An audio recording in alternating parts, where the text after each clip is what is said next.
mga kabayan. Yeah. Mag-almusal tayo ng sinangag. Tapos parisan natin ng kape.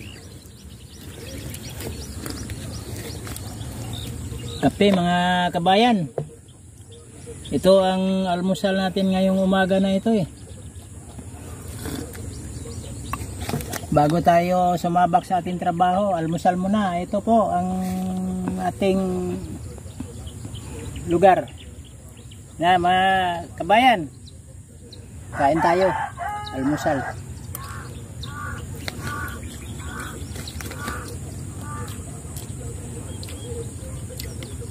Kabayan, almusal na.